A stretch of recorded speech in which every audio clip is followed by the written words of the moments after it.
Oh, don't what? You don't have another 1,500 characters introduced? What? That wasn't enough. This week's comment corner is from Bellamy Colby again, and I don't typically do back to back. I try to spread the love, but in this particular case, there's two reasons. One, I just realized the screen name, Bellamy Colby. In fact, I was even like, "Hey, Bellamy, we're just talking about Bellamy." Clearly, the person created this YouTube name because they're a fan of the show, Bellamy, and then Colby's another character, which is interesting, by the way, because you pick up somebody. Now, I don't know, like I'm only 150 episodes in, so I don't know how important Colby becomes later. But up to this point, you pick the name of a character, Colby, who's been in like 5 episodes total, six, maybe six total, and Bellamy, who's just now been introduced. So I don't know if these two characters become crucial later, or if you just really like the French characters. Like it'd be like French, for instance, it'd be like picking the Christopher Lloyd character name as your screen name. And I'm not making fun of it, but trust me, I'm not. I just find it interesting when fans glom onto a very minor character of a series. It's like there's something in that character they identify with. So, like the Christopher Lloyd character, for instance, maybe they identify with loss. So that would tell you a lot about the person, right? So I find it interesting. I'm not making fun, but I do because you don't typically see that. Usually, you'll see like if they're an Angel fan, it'll be Fred, Lauren. It's not going to be the guy who is, although I can see why you might be, but the guy who was in charge of special projects, Wolfram and Hart for the first season and a half, and then he wasn't anymore. We'll just put it that way. So maybe had 10 to 12 episodes of screen time. He was a very cool character, so I can see you doing that. But like, think about it. You had 100 episodes of Angel, and by halfway through season 2, he's not in picture anymore. Why would that be your character? Like, there must be something you're identified with, right? So I like that. But anyway, I wanted to talk about that because I just realized, like, oh, that's what the name means. I never said I was particularly smart because I'm not. But also, it's just an interesting comment I wanted to talk about. They mentioned Pell and how Pell survived and remains one of the most controversial moments in the story. I hadn't thought about it too much. Klaus mentioned that's the one thing that he hated about this story arc, Alabaster. And then there was another thing he brought up, which I don't remember now. Another thing he didn't like. But I don't think it breaks the story. I just think it's lame, right? Like, there's a difference. Like, Spock coming back in Star Trek 3 kind of breaks the end of Star Trek 2. Like, we're emotional. We'll never be emotional watching the end of Star Trek 2 again. Don't get me wrong. Spock had a lot of great moments in the fourth, fifth, and sixth movies. He wasn't in the third movie very much. So he had those moments to redeem himself, and then I actually liked him when he was on Star Trek Next Generation. So it was great to see him. It was even great to see him in New Trek, the J.J. Abrams movies. Particularly the first one. I thought he was good. Like, he had some good moments in that. But just the way he was emotional about Vulcan and, all that stuff. And Romulus, whatever, like, I liked his acting in that movie. But you kind of broke the end of the second movie. So that breaks it. This didn't break it because he's just not important enough of a character. And I assume, well, for somebody to, I was going to say I assume he's important later, but like for somebody to say it's still a controversial take, like if he came back, he's important later and he really justifies his existence, would people now, 20 years later, still care that he lived? Probably not. So like that kind of spoils it in a way. Just knowing that time has passed and the fandom still feels a certain way. It never gets redeemed later. So that's interesting. But for me, it's just lame. It doesn't break the story. And there's a difference, right? It's just lame. Like, why would you do that? Like, why are you bringing it back? It was a great moment. It was a really great moment. And so far, the character has not done anything and be like, wow, it's really bad to miss. Like, for instance, if Zorro right now has a heroic death that's just incredibly awesome and like just brings you to your knees and just what a beautiful moment. He saves everybody else and just lays it all on the line. It's a massive heroic sacrifice. That's great. And it's a great story and it makes you super emotional. But do you want to spend the next 1,000 episodes without Zorro? No. So we will look past you bringing him back, even though it kind of breaks the moment, which is kind of what I'm talking about with Spock, right? Like, we wanted him in the fourth, fifth, and sixth movies, and he had a good role in those movies, and I enjoyed him in those, and later, right? And you'd have to go do some alternate universe crap or mirror universe crap to bring him back otherwise, which they could have done, of course. Maybe that would have been the solution. Go to the mirror universe and get him or something. I don't remember if he died in the original series, the mirror universe version of him. He may have, but there could be another mirror universe. You don't know. So my thing is that I want Zoro in the story as long as possible. So if you're gonna do something lame to bring back, I'm gonna look past it. I won't acknowledge it. Okay, that was lame over there, but I'm focused on this. So we can look past it, right? But Pell isn't that. He's not that exciting. He's not that interesting. He hasn't done anything yet, so he doesn't justify the lameness. And this was lame. So that's kind of how I feel about it. I'm not worked up about it. I don't think it breaks the story. He's not important enough.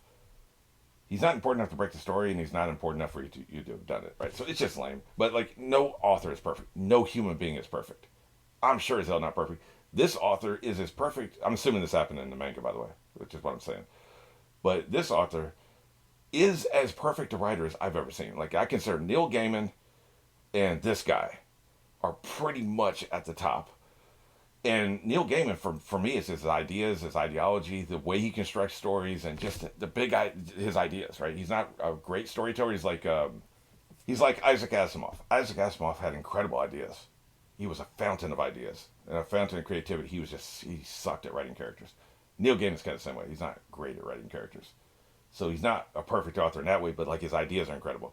This guy, not only his ideas are incredible, his creativity is incredible, and his characters are incredible. He's the best author I've ever seen. Like, I just realized this as I'm saying this aloud. He's the best author I've ever seen. Like, and that's amazing. I'm watching. Now, maybe if I was reading the manga, I would disagree, with myself. But like, I'm assuming this is a true enough adaptation that we're getting pretty much him. That being the case, he's incredible. He's great, but nobody's perfect. And if he made this decision, it was the wrong decision. So, like I said, nobody's perfect. But anyway, we've talked about that enough. Let's go ahead and get into this. Wow, that was a great intro I recorded just a couple minutes ago that I totally and completely remember every word of. Man, I had some great points, didn't I? Anyway, let's not dwell on the past. Let's go ahead and get into this episode. You know where we are? You know where we're going. 3, 2, 1. He's ready to kick your ass. I like this guy's design. Just his side grin is working for me. There's just something, like, I like that design. It's really good. Yeah, what an a-hole. Yep, he's got spring legs, right? I don't think this is going to pose too much of a problem. It's a stupid power. I'm sure it has utility, but, like, I took it. I didn't steal it, I took it. There's a difference. Stealing is you're being sneaky. Taking is you just go over and give me that. You take it out of their hand. I like it when you talk shit. I really do. It's one of my favorite things.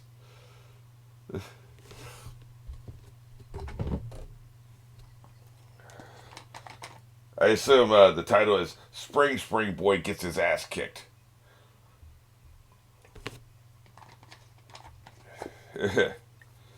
Yeah, you got to, you plant your feet firmly on the ground, right? And then you send your power through your shoulder. Is that how you throw a punch?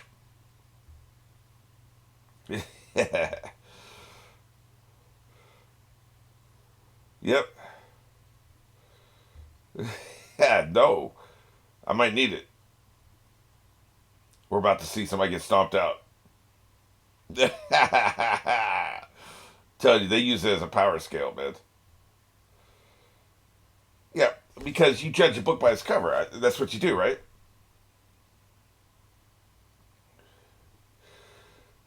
It wasn't fear. I still don't understand what it was, but it wasn't fear. Yeah. Explain. Come on. What were you acting that way?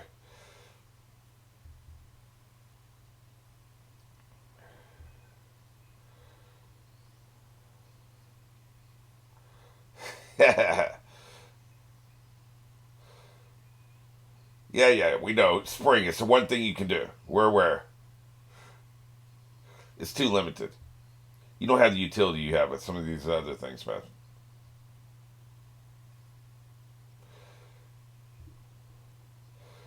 Amateur trash. This is what we're going with. Amateur trash.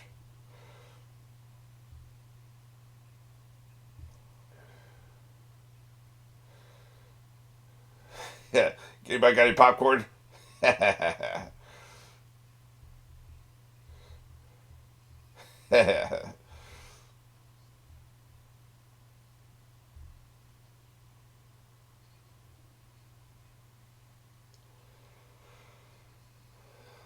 Yep, he's gonna wreck half the buildings in the city to do this, but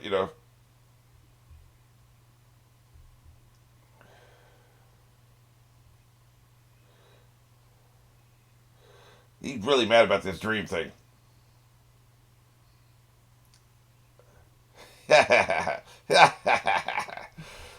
Here's one thing we know that Luffy can do. He can take a punch. Yeah, yeah, yeah. Very unimpressive power, I'm just saying. Yep. This is better than the Chuckle Hut.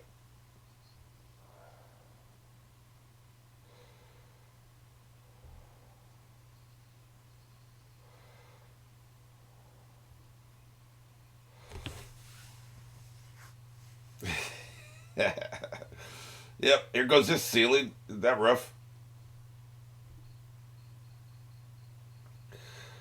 That would be a little hard to deal with. It's just not an impressive power.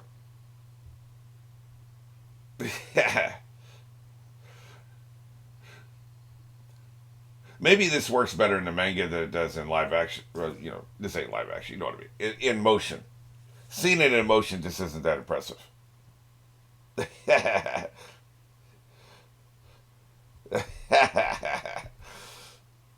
You really started to piss him off.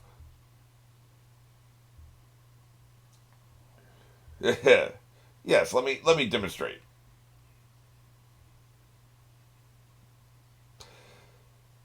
They really are intelligence shaming him. That's not nice.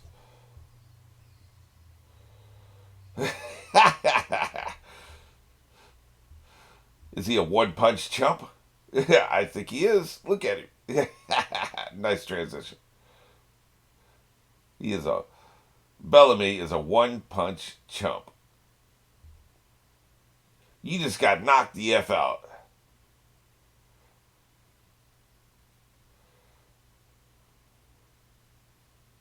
I think so. Yes. See, it's momentum. He was providing all the momentum for that punch. You just have to stand your ground.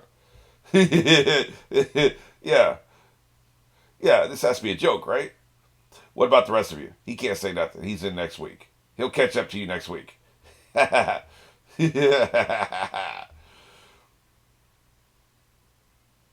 Yeah. Well, while you get in touch with reality.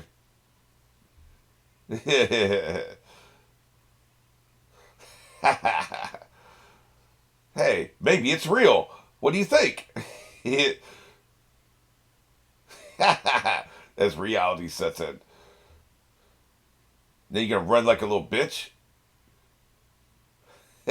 Where's the shit? Let's have it. Put it in my hand. Put it in my hand. There ain't no running away. I love that. That's right. Get that fixed. Hey, they're still alive. That's good news. Yep, he's still alive. That's good news. Is Chopper's fixing while he's working? That's pretty badass.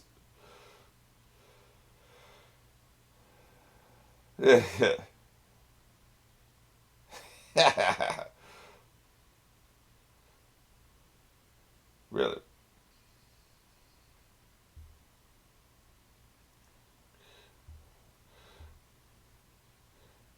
Don't tug on his cape. Yeah, I mean, you already know the answer to that question.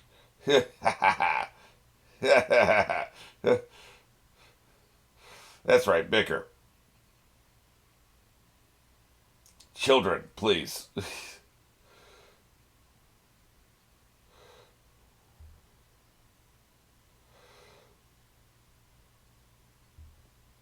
Yeah, that's right. Give me my shit back. You still knock the F out. Yeah, yeah. Believe what you want. What? Really? So you need to know too, huh?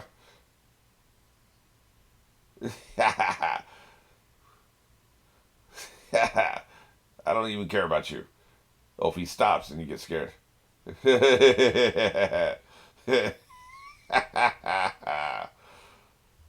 That's where I'm going, bitch. Nice.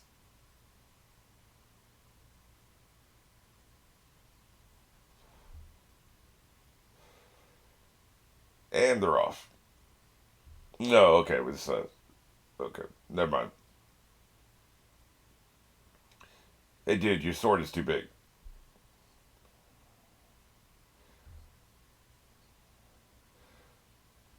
Yeah, he is I. Chump.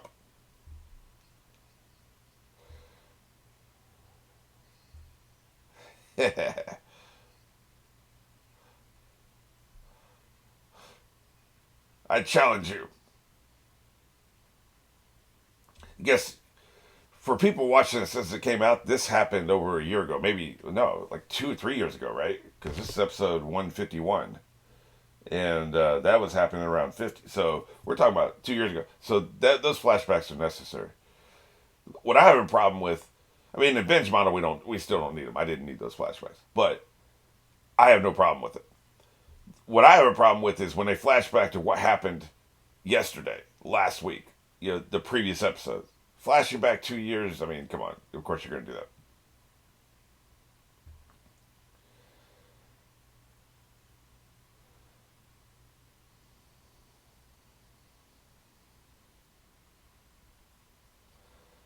White beard and red hair. We're starting to get into the big boys here.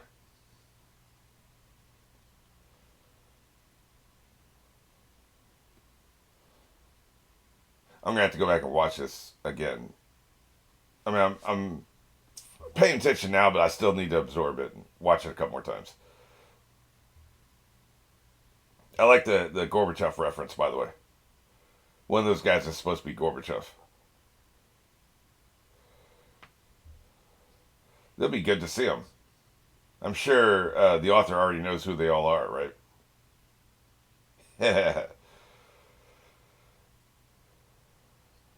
Oh crap! Make it a billion berry bounty. Okay,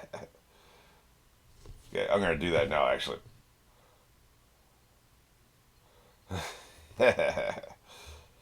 some big boys.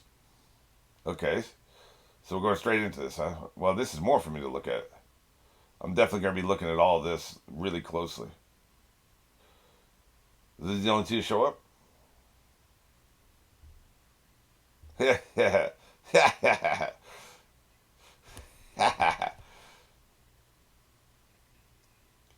Somebody can control bodies. That's not good. Dumbasses.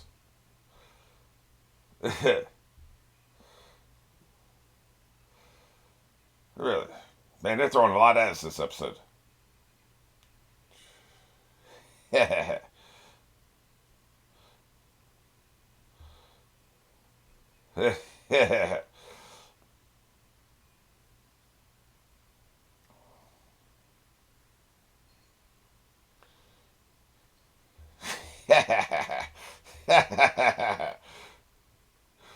Dumbasses.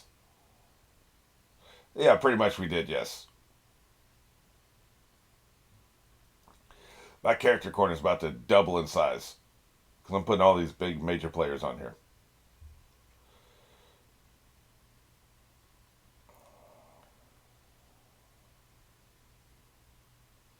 Yeah.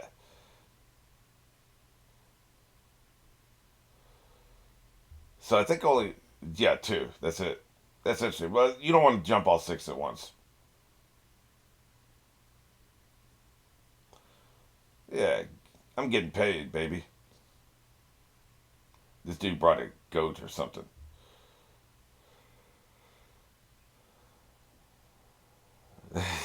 Yeah.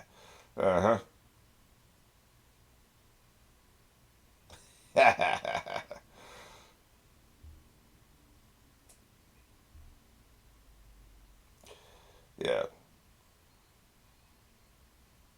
I'm not talking much. I'm just trying to absorb all this, even though I know I'm going to go back and watch it again. Ah, here we go. Maybe I should be calling him Hawkeye. Yeah, what's up? He's one of the warlords, right? So that'd make three. No, I guess he's not. I'm just hanging out. By the way, that dude has his animal on the table. Get that shit out of this room.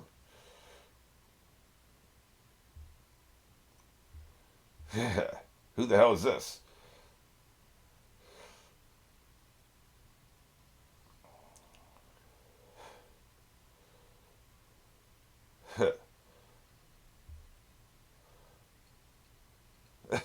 Really? Is all this necessary? He wants to be the new warlord, doesn't he? He wants to replace Crocodile. At least you're good tap dancer. Right, yeah, that's what he's here. Yep. I guess it would make sense people would lobby for the position. Lafita, huh? Well, you're a showman. Of course we know your name. You tap dancing, you're twirling your little thing. So clearly you want people to know you. Yeah, let's leave our behind in the past. Oh, so you don't want that? You well, unless he's going to recommend himself.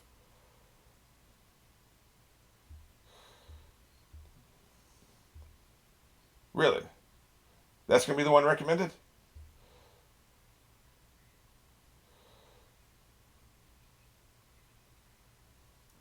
Man, are we going to like be introduced to 5,000 characters in one episode? So okay, so it's the red-haired pirates, got you. Yeah, like this is like some Game of Thrones shit. Let's just introduce 500 characters in one episode, and all of them are going to be important. Effing hey, man! Like, eat my ass! How dare you? What are they supposed to do, man? Send you a raven? Yeah, it's about my ego.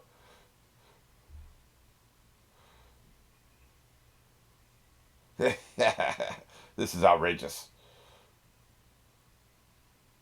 No, sane in the head. Okay, you're white beard. Okay, Jesus. What the hell? No, there's never enough alcohol.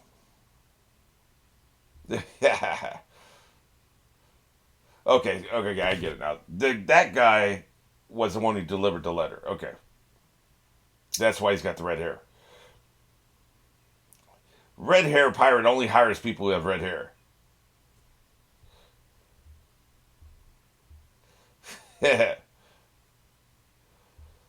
So Whitebeard doesn't have a white beard? Are you shitting me? Yeah, damn, that is a big dude. What is with these people, man? Holy crap. The strongest man in the world. I guess he would be that large, wouldn't he? Man, if they're about to introduce some more characters, how much we got left? Effing hell, man. Okay. Wait, so Shanks is red hair? Are you shitting me? How did I not pick up on this?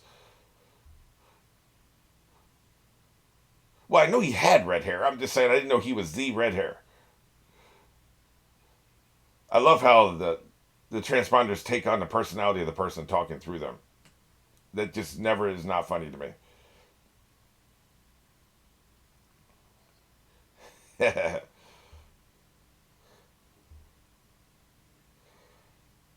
Let's do this.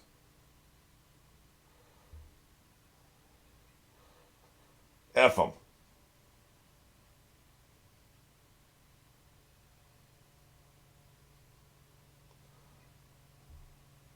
Yeah, probably not. Yeah, like I said in the first place, F them. That's right. It's all about the alcohol, man. I'm with them on this. Delightful.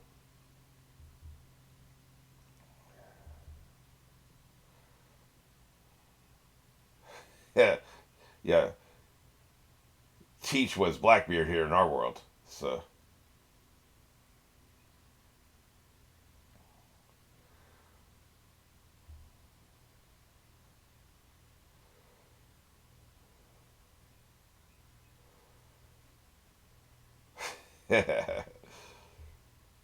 okay, yeah. So they're up and coming. Teach, okay. He's drawing a lot of inspiration from our world, obviously, right? He's doing his own thing too. Inspiration is not a bad thing. It's not plagiarism. He got his ass kicked. Look at all his property damage. By the way, nailing a couple boards across a hole isn't how you fix a wall. I'm telling you, man. What about it? Who cares if you're ticked off?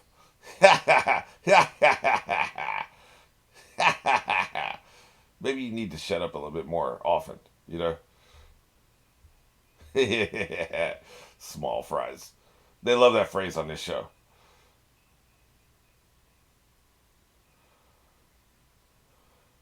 That horse is tired, man. You see his tongue sticking out? That's right. Introduce another 500 characters, man. We ain't had enough character introductions this episode. Look at this shit. Like, what the actual hell is happening? Unbelievable. Yeah, so that's Blackbeard, huh? Where your beard at? Uh huh. Super sniper. Or super, well, supersonic can also say he's a sniper. Look, that horse is tired, man. I told you. Get your fat ass off that horse.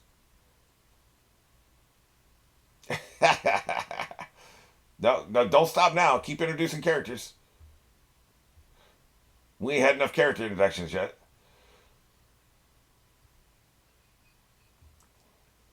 Good shit, homie. Are you gonna make it in time? That's the question.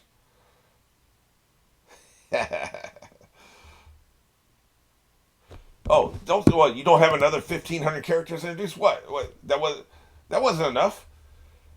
My God, like how many times did you have to watch this shit? Like I would have if this was coming on every week, I would have definitely been like watching it 3 times with no book out. I don't typically like that's not how I retain information writing notes.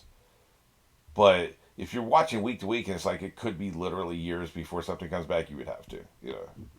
And just rewatching a lot too. Holy crap! All right, let's go back to this.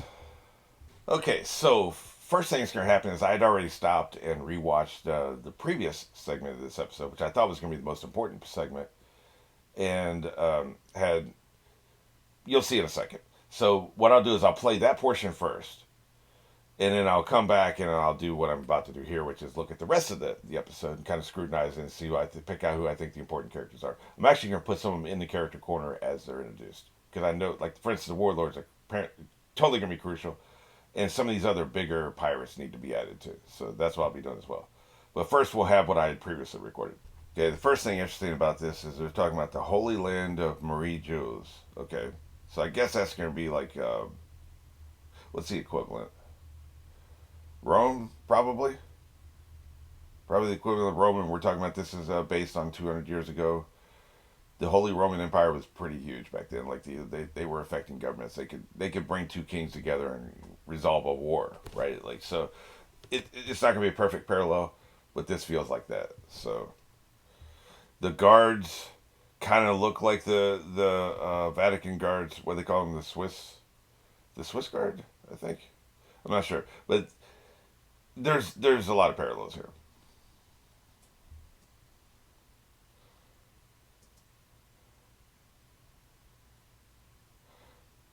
And the word justice is on the back of the first person who speaks that we can see anyway. And talking about red hair, yes, he's acting disturbingly.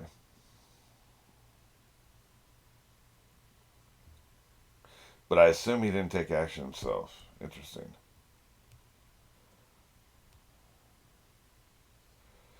He did so indirectly using a messenger.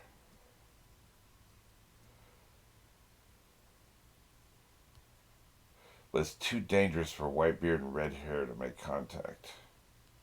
So I assume what they're saying is there was a messenger, was a go-between between the two of them. And these people don't like the fact that they're even talking, apparently.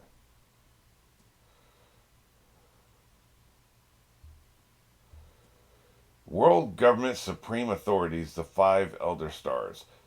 Okay. So it's kind of, that's a parallel to the United Nations, I think, because you have the United Nations, but then you have the Security Council, I think is what it's called, where it's like the superpowers make decisions. Now, there's more than five in the real world, but again, like none of these are gonna be perfect parallels, but that's what this reminds me of.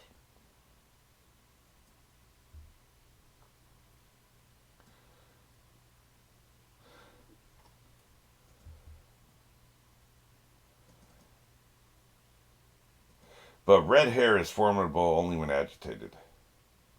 That's interesting. Kind of like Luffy, if you think about it. Luffy pretty much goes along and gets along, and it's only when he's agitated. Now, it's not necessarily direct action that always agitates him. Sometimes these things happen to people he considers vulnerable or weak. He wants to protect them, and he likes to balance the scales. But like that's we can consider that agitation. It's not necessarily somebody in their face, hey bitch. But like he doesn't. We don't typically see Luffy just come up to somebody and start some shit. Like he's always provoked in one way or another. He's not the type to change things about the world on his own.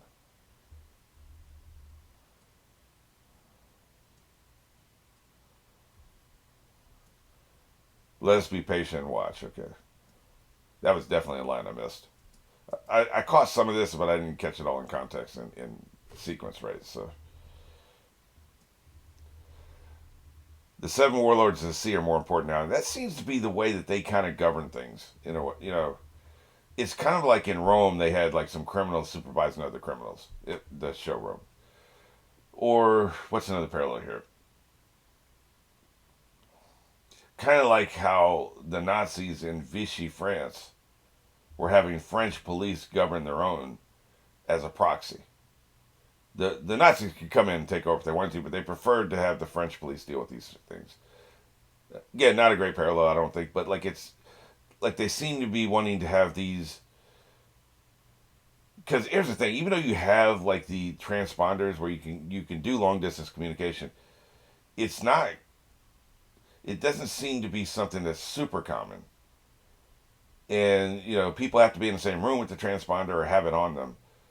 It's just not. It's not like cell phones. It's not a great way of instant communication. So what you do is you have a decentralized government. You have local authority who can govern, and they can be superseded and overridden if necessary. But typically, you have them govern a region on their own authority, right? So they make these decisions, and then eventually, if word gets back to the central authority that hey, this what this person is doing is effed up, can you make changes? Somebody can come in and okay, what you're doing is screwed up. We're gonna swap you out. They can do that if necessary.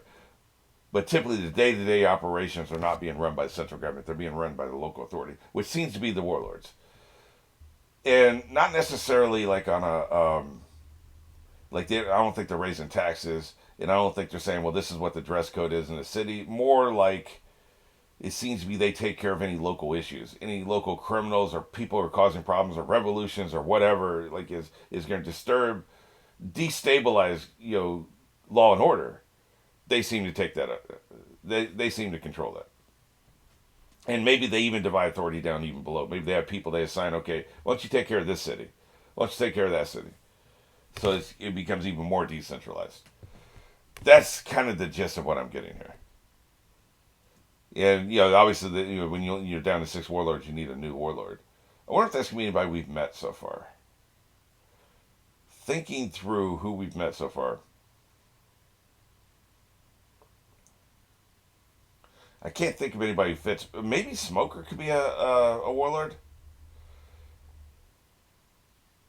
He seems to be on the outs with his superiors, but I don't think that necessarily matters. You need somebody who's powerful, who believes in law and order. Although I think they take him from among the pirates exclusively, from what I understand.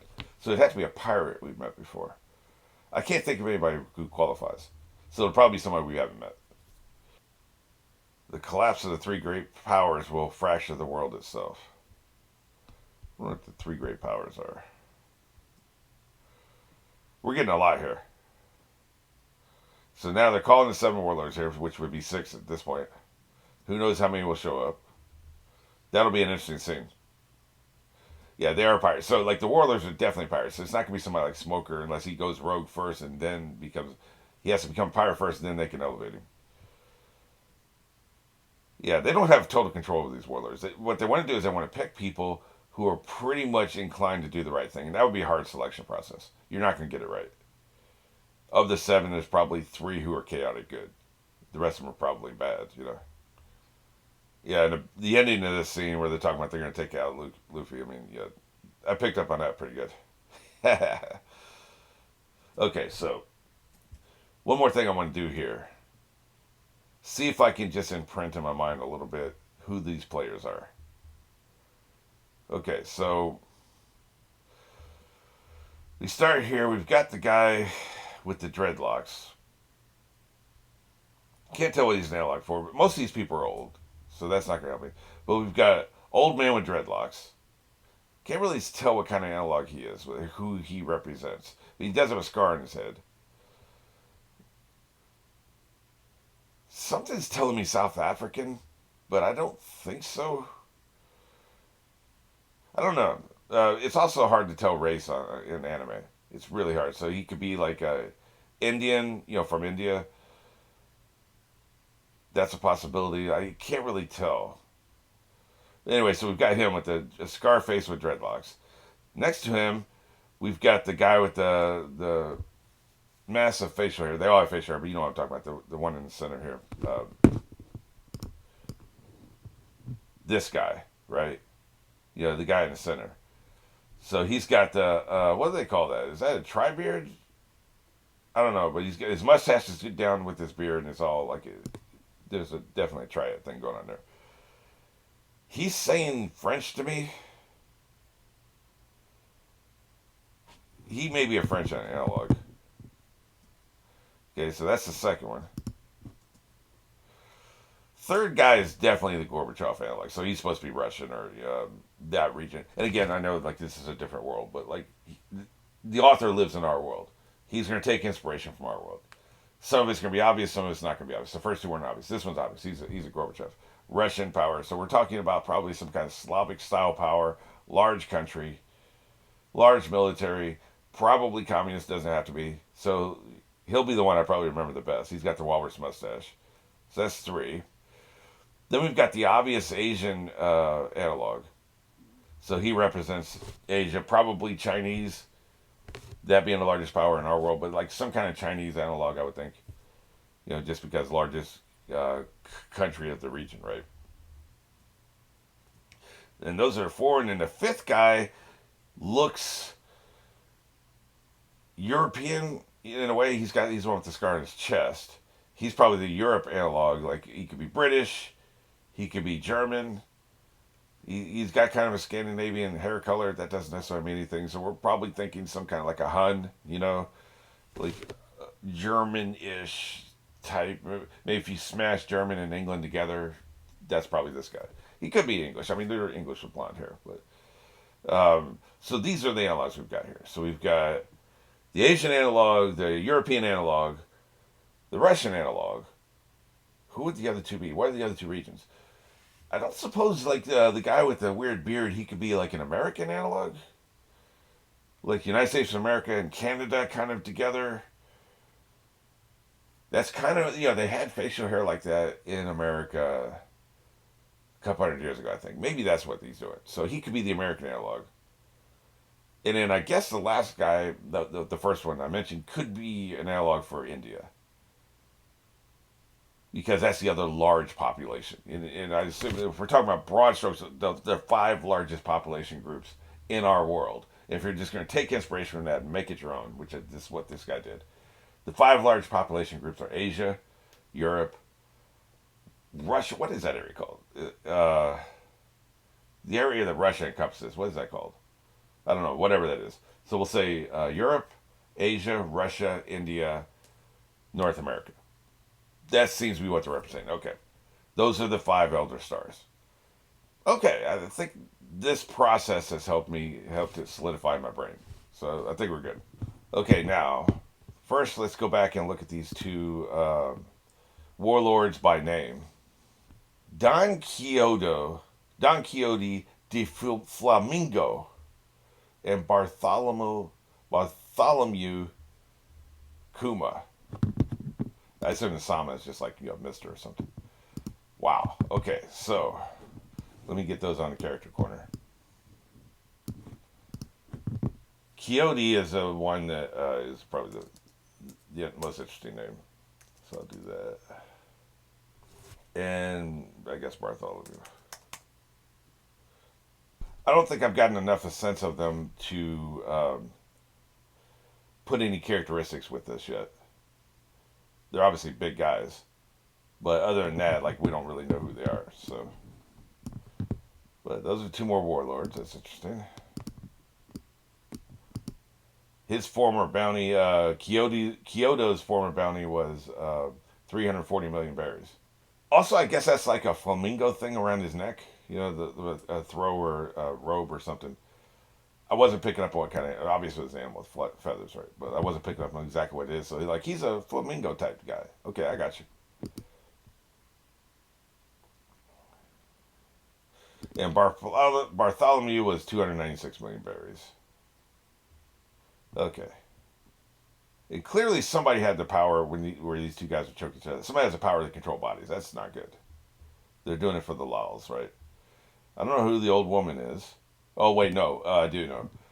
Great tactician Tisiro. I don't think she's going to be somebody we see in the field very much. I mean, she's going to be an important character probably just for simply with these tactics and stuff she does. But I'm not putting her on the board because she probably won't be fighting anybody and she won't be, like, super interacting with our characters very much. So, I mean, it's a high bar to get on my board, Okay, so they do state it's the flamingo who is the one who can control bodies, clearly. Gotcha. Okay. Okay, I didn't pick up on that dialogue the first time. So the flamingo can control bodies. Gotcha. Yeah, he's the one who did it. Gotcha. Confirmed. He's like, then start talking already, or I'll end this lousy get together. He's bored. So he's a casual sadist, essentially. And he's one of the good guys. He's got him sword fighting. Okay, so now we've got Naval Commander in Chief, Saint Sengoku. I think he might be important. I'm going to put him in with the Marines. The Marines is a kind of a catch-all. But, it's that same organization. Like, he's probably in charge of more than just the Marines. But wait, let me see here. It says Naval Commander-in-Chief. They seem to be conflating Navy and Marines together when, here in our world, at least in America, they're two separate organizations. The Navy's control the ships. The Marines are the ground forces that, but they're separate organizations. Here, they may be just putting them together. Either way. The gray area of my character sheet is Navy/Marines. So I'm going to put him here. And they seem to be implying that he was not so great a person at one time. Maybe he's a pirate who joined the Marines or the Navy at some point.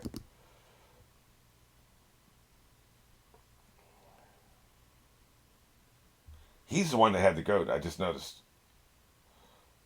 See, at first when they were introducing everybody, I was thinking he was maybe one of the other warlords. But every one of these people is so eccentric on this show.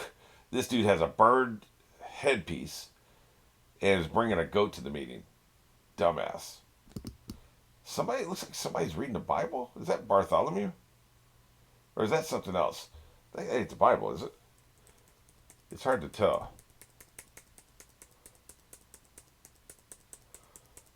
It looks like that. No, it's the Bible because I rotated it back so I could read the title a little better. That says Bible, right? I know that they don't usually have English lettering in words in this show, so like, is that's got to be on purpose. So this dude is religious, apparently. That's Bartholomew, right? Yeah. Flamingo, one of his main aspects seems to be he's bored easily. Like, again, first he's bored, so he's making people fight each other. Now, the only reason he came to a meeting is because he's bored. That's not a good attribute. That's going to cause problems when he runs into our crew. He'll just want to fight them because he's bored, right? So probably leave him alive because he's bored, and that'll end up being his undoing. I'm not assuming that Luffy will fight all seven warlords. I don't think all of them are assholes, like I said. This feels like a guy he will fight, though. You betray. Okay, no, they're not implying you used to be a pirate. They're just saying. Flamingo is saying that you're quite in your face. And because you're quite in your face, you're betraying the saint in your name. So, like, I took it the wrong way. In other words, what they're saying is you can't be like all aggressive or passive aggressive in your language, and and also have the name Saint, right? So that's what they're doing. Gotcha. Okay, then we have Hawkeye come in.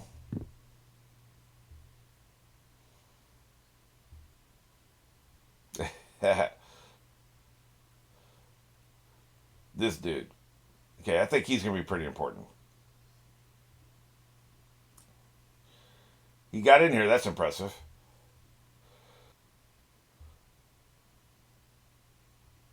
Okay, so that is his name, Lafitte. Okay, he's somebody I'm definitely gonna put on the board. Lafitte.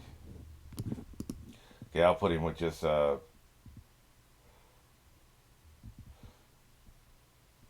noteworthy non-straw hat for now, which is mostly pirates, right? He was a peace officer in West Blue, chased from his country for being excessively violent. A little bit of backstory there.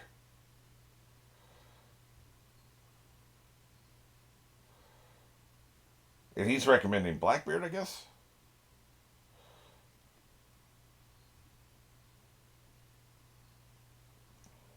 Oh no, we cut immediately from that to Whitebeard though. I should go ahead and put Whitebeard on the board.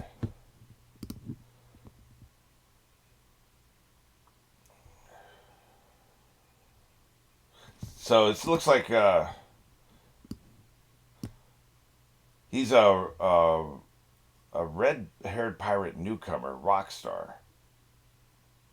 I think anybody they give us the name and then his bounty is going to be an important character, so I will add them to the list. It's interesting though that like as a new player, as somebody new, you already start off at 94 million, and Luffy's just gotten to that category. Like as somebody who just joined a pirate group, you have to be at that level to join the red haired pirates. So that's interesting. He had to make a name for himself as a regular pirate before joining a big group. Okay, that makes sense. Man, we ain't heard shit. Oh, I love that. I didn't pick up on that first. Anyway, the Sea King tasted great. So these dudes are out here just capturing Sea Kings and eating them. He's like, yeah, I don't know who the hell you are. Anyway, that Sea King tasted great. That is a great line. I'm glad I caught that second time through. That is hilarious. Then he's ripping up the letter. That's an interesting. It's an idiotic line, but it's interesting. There's two things about this that I find interesting. First of all, apparently he's got these pink nurses attending to him on his warship, so that's how he rolls. But I love the line, "Fool, something you drink when you want to drink can't be bad for you." Well, I want to drink battery acid. Yeah, like what an idiot. I have an idea what this is about. Ace and Blackbeard. Gotcha. So we're having some three-way action here. Maybe no three-way because Ace is a member. Who's Ace with? Is he with Blackbeard or is he with Whitebeard? I think he's with Whitebeard. Yeah, they said he's Whitebeard's second in command, right? Okay, so you've got Whitebeard, Blackbeard, and the redheaded pirates are kind of like this. They're bumping heads essentially. Okay. Okay, yeah. So if he wants to talk to me, he's got to come here himself with some good booze, and then we later see him say, "Bring the good booze" or something. So he is going to do this. He's going to have an in face, in person meeting. Okay.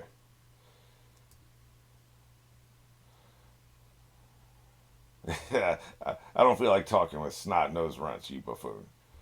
Interesting. And of course, I was expecting like a Santa Claus beard, but instead he's just got this massive, ridiculous looking boomerang mustache, right?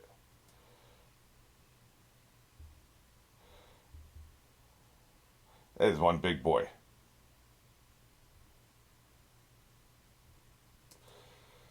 Edward Newgate. What's interesting, it wasn't Edward Teach was Blackbeard. So it's kind of like the author split the name into two characters, Whitebeard and Blackbeard. One of them got the first half, and the other one got the second half. Interesting. The old man hasn't changed, so this is him hearing the news. Okay, so there's definitely been a time jump at that point.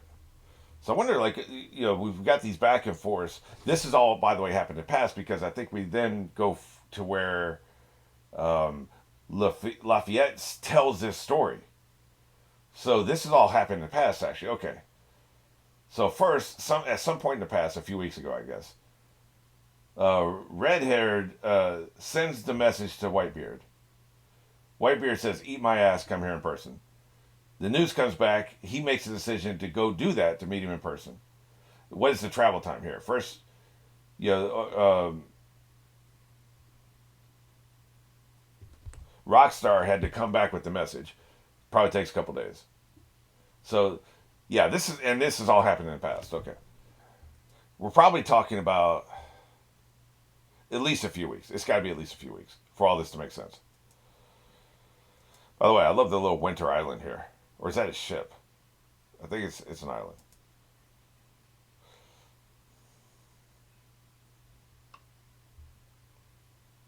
Yeah, it's an island. I see the trees.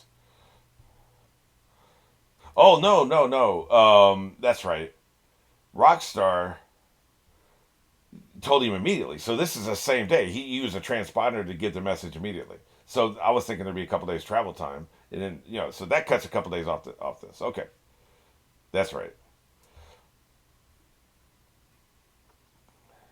F your pride, Rockstar. And again, I'll just reiterate this: the way the transponders take on the facial expressions of people talking through them is one of my favorite things about this show. It's just such a small thing, but it's so perfect. Your life is more important than your pride. That's good news. Good advice.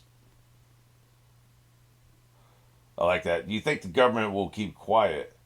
Keep quiet. I guess I just mean like being aggressive, not necessarily talking. If you go meet Whitebeard in person, he's like, "There's this is no time for that. There's big things in play right now."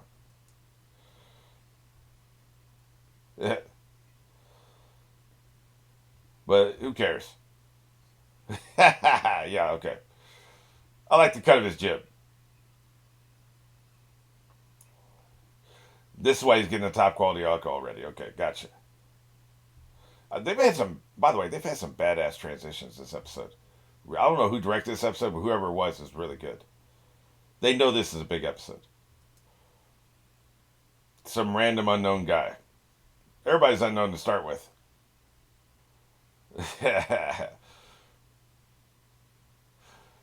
Interesting. So, in other words, I think what they're doing is Blackbeard is devising a plan to become more famous and more dangerous. One or the other. Because fame doesn't necessarily equal danger, but like they want the fame or they won't give you the job, right? So, okay. He's asking for the government to not do anything and give Blackbeard time to do something. And apparently the government agrees.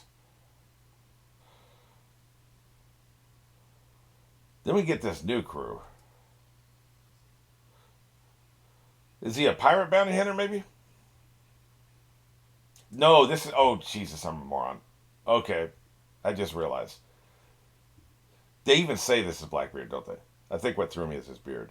Plus, they're throwing a lot of. Okay, so the plan then is for Blackbeard to take out a couple big 100 berry pirates to make a name for himself.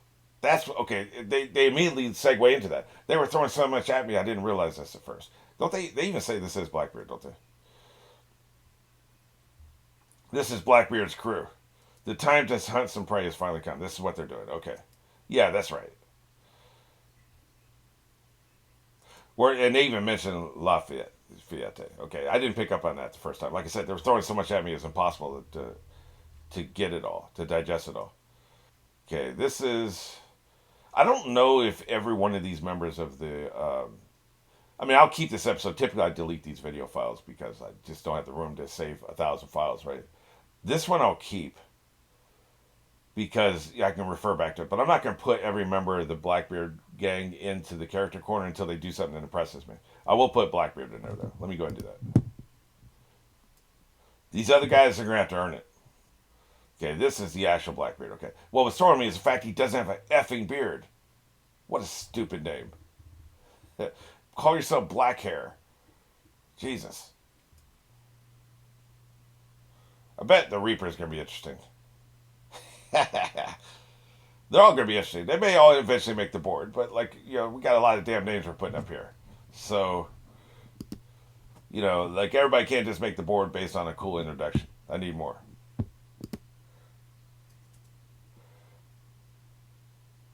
Okay, there we go. Wow. That was a lot. That was a lot. I need to think about all that.